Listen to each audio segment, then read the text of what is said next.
On a fait un nouvel ATH sur la liquidité mondiale année après année, au même moment où on a les marchés qui se crachent.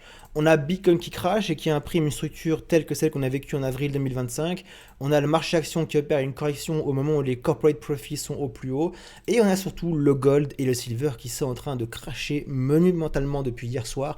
7,5 trillions de dollars se sont échappés de ces deux actifs. Et donc la question qui se pose, c'est est-ce qu'on a cette fameuse rotation qu'on appelle depuis un petit moment les actifs qui suggère que la liquidité, s'il y en a et il y en a, passe d'un actif à l'autre et suit des cycles bien précis. On va prendre tout ça en compte en prenant les résultats des earnings, en prenant en compte justement ce qu'il faut regarder pour pouvoir pricer qu'on a une hausse des actifs à risque qui arrive, et ça dans une cyclicité toute déterminée. On commence par la liquidité mondiale, donc qui a fait un nouvel ATH, ça se passe de commentaires.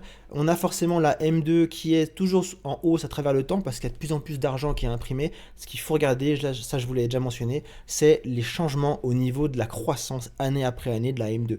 Et ce qu'on veut voir, c'est justement une croissance en hausse, et c'est un signe qu'on a. Ça explique également pourquoi Bitcoin monte en dents de scie, parce qu'on a également une liquidité qui augmente, qui d'un coup est drainée, augmente, est drainée, augmente, est drainée, et donc Bitcoin suit le même mouvement. Alors qu'en 2021, on a eu une augmentation parabolique de la liquidité, et Bitcoin a suivi lui aussi une augmentation parabolique. Ça, c'est une première chose, mais c'est pas parce qu'il y a beaucoup de liquidité que forcément ça va aller sur Bitcoin. Il faut que les cycles soient alignés, il faut que la géopolitique se passe bien, et qu'on puisse constater qu'il y a une rotation des actifs qui passe d'actifs semi-spéculatifs à des actifs purement spéculatifs, et c'est exactement ce qu'on a sous les yeux dans une temporalité qui n'est pas anodine. On commence d'abord juste par Bitcoin, sur quelque chose que j'ai montré à la communauté hier parce que je trouvais ça assez marrant, de constater que le mouvement qu'on est en train de vivre est le mouvement copié-collé d'avril 2025. Donc j'ai simplement pris ici le bar patterns, j'ai copié-collé ce qu'on a eu ici, je l'ai remis ici pour montrer à la communauté à quel point c'est similaire et à quel point ça démontre que le marché est algorithmé.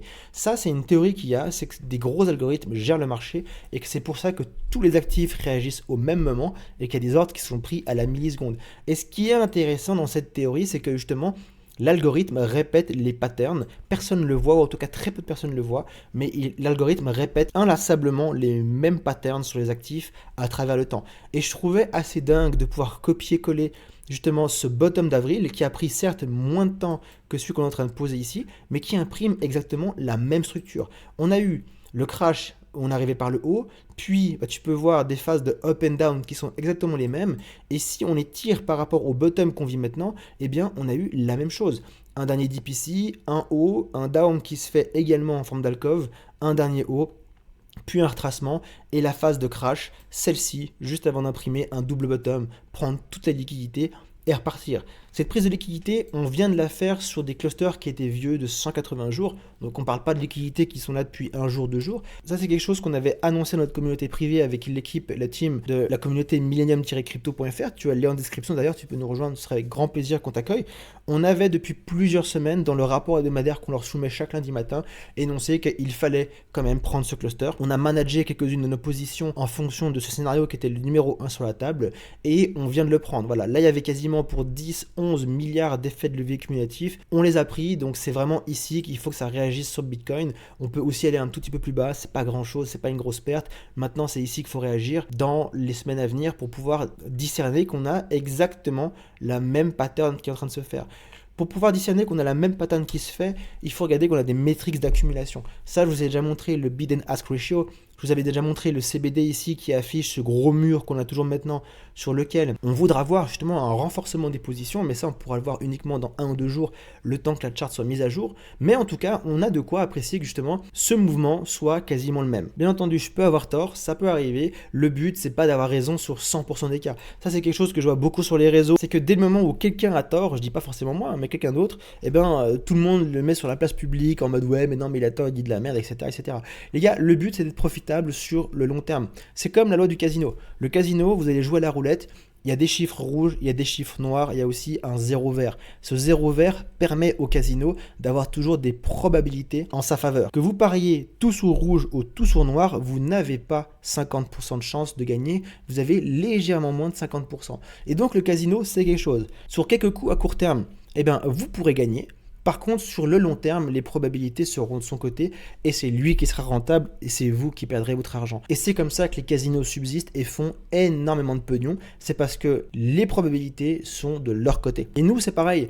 On est là pour se faire de l'oseille sur le long terme. On n'est pas là pour avoir raison à 100% du temps. Donc tout ce qu'on peut faire, c'est justement prendre la cyclicité, la macroéconomie, les principes de liquidité, bref, tout ce qu'on connaît et qui fait de nous des analystes chevronnés pour pouvoir dire, ok, ici il y a un scénario qui se dessine, loin de la psychologie, loin des émotions, il y a tel scénario qui se dessine et donc on va jouer tel résultat. On va d'ailleurs tout prochainement prendre une nouvelle position, donc si tu veux savoir ce qu'on fait, millennium-crypto.fr, le lien dans la description, tu vas pouvoir venir et voir tout ce qu'on fait.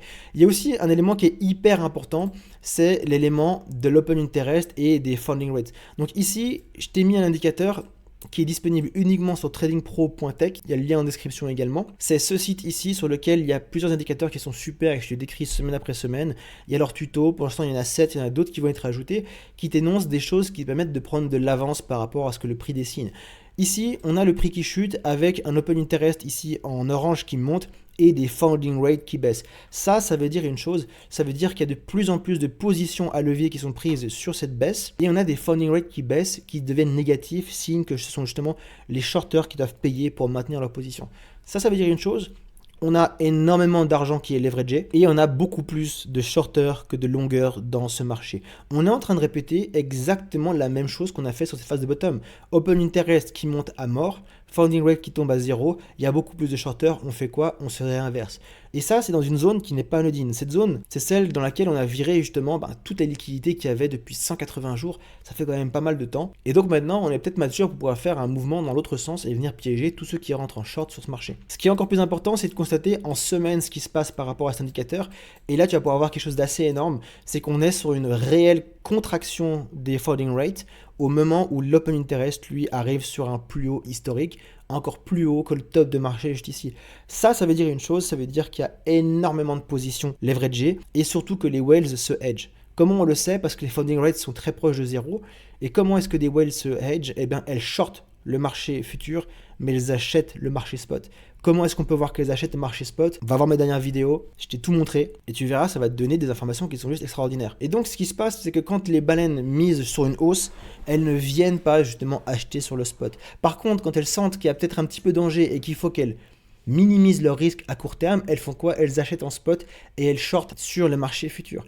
Et donc, une fois qu'elles vont considérer que c'est bon, ça passe, elles vont fermer leur short et ça va donner des achats au marché. Il y aura donc une pression acheteuse. Elles seront toujours en gain parce que les positions spot contrebalancent ces pertes sur les futurs. Et en même temps, il y a tous les retails qui sont en train de shorter, qui ne mettront pas leur SL, qui se feront bouffer. Et ça donnera lieu à du short squeeze pour aller plus haut. Maintenant, je te le disais, liquidité, il y a, oui, on voit nouvel ATH, c'est pas un souci, mais on voit que depuis un petit moment, toute la liquidité va sur l'or, va sur l'argent. Ils sont en train de faire un bull run magnifique. Et dans la dernière vidéo, je t'avais mentionné que le marché traditionnel commençait à poser depuis décembre des règles et mettait en place des choses pour que justement on arrive sur un top, en tout cas au niveau du marché de l'argent. Et ça, c'est symptomatique justement d'une rotation des actifs. On a pu le voir historiquement qu'avant une rotation sur la crypto, on avait plusieurs choses. Un, on voyait que la tech surperformait tous les autres actifs, ce qui est toujours le cas. Deux, on voyait un mouvement de l'or qui était hyper puissant. Ensuite, l'argent qui dépassait l'or en termes de performance.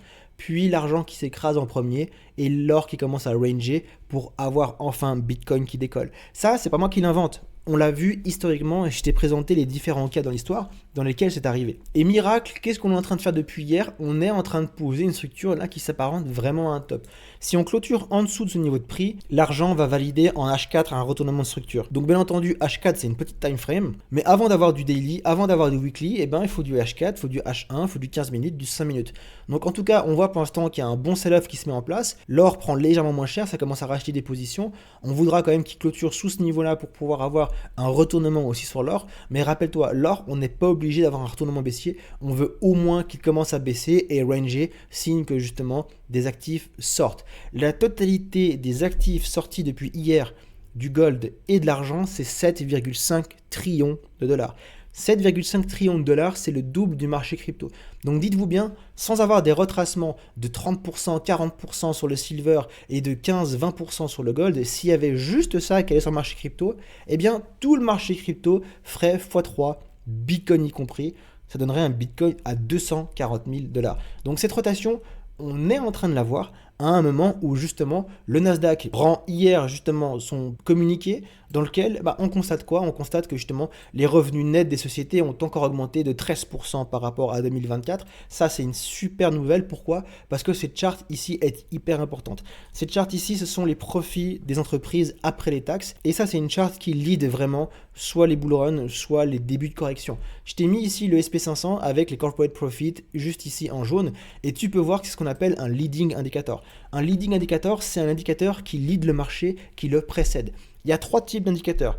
Tu as les indicateurs qui répondent au marché, tu as des indicateurs qui suivent le marché, et tu as enfin des indicateurs qui précèdent les mouvements de marché.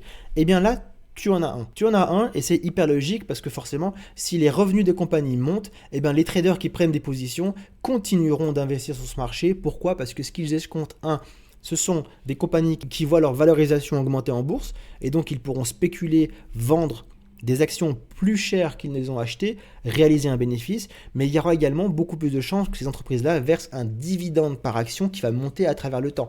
Et ça leur fera de l'argent passif. Et donc, tant qu'on a cette charte qui monte, c'est hyper bon signe. Par contre, tu peux le voir historiquement, ce qui n'a pas été bon signe, c'est quand cette charte a imprimé des divergences avec le marché action. Divergences, on peut les voir notamment ici. Fin 2024, on a eu le rapport justement qui a été publié de manière trimestrielle qui annonce une chute des profits des sociétés, au même moment où le SP500 continue de monter. Ça, c'est pas bon du tout. C'est pas bon du tout, forcément les profits diminuent, donc il faut peut-être vendre nos actions parce qu'il risque d'y avoir un crash, ou en tout cas il risque d'y avoir un moment où les entreprises ne sont plus en expansion économique. Ici c'est pareil, on a une baisse, en même temps que le SP500 fait une montée, et bien on a quoi? On a une grosse correction, même bear market droit derrière. Et ça a été pareil à chaque fois. 2014-2015 c'était pareil ici, tu peux voir, on a eu une baisse alors que le SP500 continue à monter, grosse divergence, les gens se cassent, c'est terminé. Ici, crise des subprimes, encore la même chose. On a eu l'information quand même 4 trimestres en avance que justement les revenus des entreprises diminuaient fortement. Donc quand on voit ce genre de choses, faut pas être masochiste, faut se tirer. Faut se tirer parce que psychologiquement, les investisseurs vont se casser aussi. Et donc pouvoir constater que justement, on a ce rapport qui sort, on a une augmentation de 13% par rapport à 2024 et que cette charte va imprimer un plus haut, permet de constater que dans la mentalité des investisseurs, eh bien ils vont avoir les conditions qui leur permettent de continuer à investir sur ce marché. Comment est-ce qu'on peut savoir aussi que l'argent qui sort des métaux précieux va aller dans le risk-on avec en tout cas le plus de probabilité possible? Eh bien c'est en regardant ce que fait le risk-off. Et si on regarde en premier lieu le marché obligataire, eh bien on est toujours sur de la vente. Tu peux voir juste ici, on a les bons à 1 mois, 1 an, 2 ans, 3 ans, 10 ans, eh bien on voit que les yields continuent à monter. Tu le sais, ça aussi je te l'ai appris, quand les yields montent, ça veut dire qu'il y a une vente et une sortie d'argent de ces marchés-là. Il y a de plus en plus de ventes de bons du trésor, les gens s'en débarrassent et donc le prix nominal de ces obligations baisse, mais leur yield monte. Et tant que ça monte, eh bien on peut voir que justement il y a de la baisse par rapport à la demande. Et donc si on voit que l'argent n'arrive pas sur le marché qui est opposé au marché à risque, et qu'au contraire le marché à risque, la tech, etc. continue de surperformer tout le reste, eh ben c'est peut-être que c'est là que ça va continuer à aller. Et un autre argument qui peut pricer justement un bon rebond, c'est justement l'argument de la cyclicité. Juste ici, on est sur la moyenne du prix du Nasdaq en année midterm year. Tu peux voir, c'est ce que j'ai sélectionné là. Et la moyenne du prix du Nasdaq depuis 1986, eh bien c'est celle-là. On ne parle pas d'une charte qui est née hier, on parle de la moyenne du prix depuis 1986. Et on a un mois de janvier jusqu'à limite début février où on est baissier. On pose le bottom à partir d'ici. Ensuite, on a un rallye aussi jusqu'à avril et mai environ. Et ensuite, on se casse la gueule. On imprime notre fameux bear market de moins d'1 an jusqu'au Q4. Et ensuite, à peu près au Q4, et ben là, c'est reparti pour un tour jusqu'en année post-élection avec 3 années de bull run. Et ben justement, les dips qu'on est en train de vivre sur les actifs à risque, avec en plus un top qui semble se mettre en place sur un marché qui lui est contraire, qui lui est opposé, ça arrive dans cette même cyclicité. Et donc moi, ça c'est mon job. Mon job, c'est pas de jouer à Madame Irma, de faire des thèses excentriques sorties de nulle part, c'est de prendre la cyclicité, les principes de liquidité, la macroéconomie et de voir où est-ce qu'on se dirige. Est-ce que le risk-on est sur la table ? Oui ou non. Et donc si c'est oui, mon but à moi, c'est pas d'arriver et de dire ok les gars, voici le timing du bottom, ça va se jouer dans une semaine. Non, c'est pas ça qu'il faut faire. On n'est pas là en train de se dire waouh, on est avec notre ego sur la table et puis on veut absolument pricer le bottom. Non, mais par contre, on sait que c'est là qu'il faut se positionner. On sait que c'est là qu'il faut se positionner parce que ce qui est toujours arrivé historiquement, eh ben c'est ça. Et je préfère être positionné trop tôt que louper le train et faire partie de tous ces gens qui ont notamment rejoint le marché ici ou ici. Voilà, moi je m'arrête là pour aujourd'hui. J'espère que la vidéo t'aura plu. Si c'est le cas, je t'invite à la liker, à t'abonner, nous rejoindre sur millennium-crypto.fr, prendre les abonnements sur tradingpro.tech, ils vont beaucoup t'aider. Et moi je te dis à la semaine prochaine. C'était Trade. Bon week-end. Ciao ciao.